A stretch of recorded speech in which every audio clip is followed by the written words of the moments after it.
is breaking news from KSL.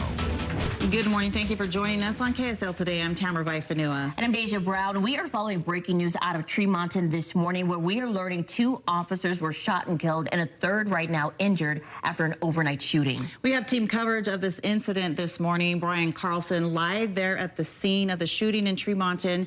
But let's begin with news specialist Mike Anderson, who is outside of the medical examiner's office in Taylorsville. Michael, what do we know right now? We understand there was a procession that just arrived. Yeah, this procession has just arrived here that we've been kind of keeping an eye on throughout the morning here. A large police presence was here waiting, and now I'm going to show you a bit of the scene here as they continue to arrive. We've seen so far 1 ambulance kind of enter the parking lot here, and they continue to pull up in large number. And then I'm going to try and sort of pan around and show you more of what's going on as we look across. As we'll start to get a view here, we have multiple law enforcement agencies giving the salute as the vehicles pass by and enter the entrance here to the state medical examiner's office. And so a very sort of somber scene throughout the drive down here. As I was coming down, you could see on various overpasses that there were police vehicles and ambulances and firefighters in some cases waiting with their blue and red lights flashing, I'm sure out of respect, presumably, and multiple agencies as well waiting on the on-ramps to join this procession. So a large police presence showing up here, as you know, we've expected with the unfortunate news that we've learned with 2 officers dead, another injured.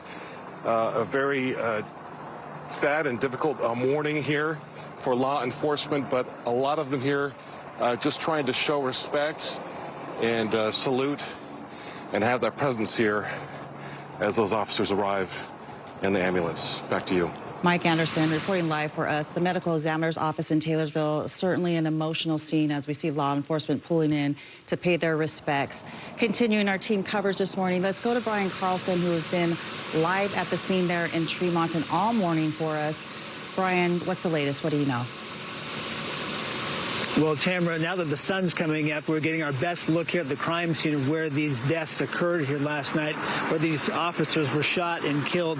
You look behind me here, past the police lights, you have that white command post right here next to the trees on the left-hand side of the road. That's the area where we're talking about, where these officers were killed here late last night. Now, activity here has been slowly reducing since as the morning has gotten further into the day here, but a lot of that activity has shifted to where Mike has been that you just saw. So let me kind of give you a sense for kind of what we've learned here just in the last few minutes.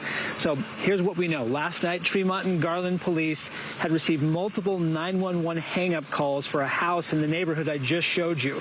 One officer came to the door, was talking with someone in the home about a domestic violence situation. When they say a man also in the home, they say emerged and shot and killed that officer. Now, police say he also shot and killed a second officer who had responded with him. There was also a deputy with Box Elder County who had been dispatched as well with his police dog, and that shooter also shot and hit both that deputy as well as the deputy's police dog. Somehow they survived, though. Police watching, there was what they say, people who were here on scene watching what happened, convinced the shooter to put down his gun. Other officers then who had been also dispatched after that, they got the radio call from those officers who had initially responded on scene. They came in for backup and they took that person into custody. Police who are helping Tremonton handle all this information this morning say the impact of these officers' deaths will be felt nationwide.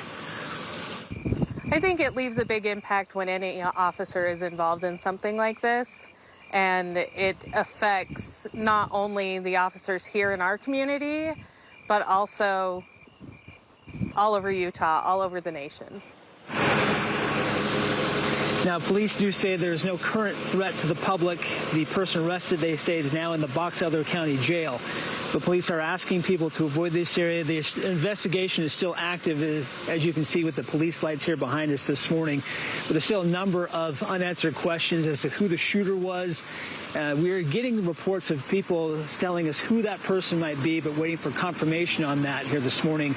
And we could get that in the next few minutes. So you expect to get an update from police here at 6:45, just a block away from where I'm standing. So once we get that information, we'll relay that to you as well here. Live in Tremonton, Brian Carlson, KSL 5 News, back to you. And Brian, before we let you go, we have a quick question for you. We know Mike is over in Taylorsville at the medical examiner's office. He says that is a really somber scene. Now that we have light of day, are you seeing more people out there this morning? We know this is near a residential area, but also a school.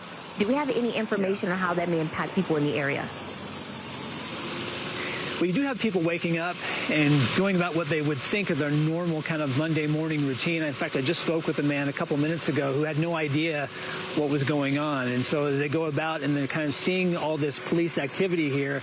I was the one to inform them, okay, here's what happened. We had 2 officers who were shot and killed here last night. And that reality now setting in and then relaying that information to their neighbors. In fact, I can see the guy right now talking with one of the other neighbors who are all just learning about what's happened, processing what's going on here, and feeling the impact that this happened in their hometown. He told me, he goes, this isn't something that happens here in Tremonton and I definitely feel there's a lot of people who have that same sentiment here this morning, shocked by what happened and still trying to process how to deal with it.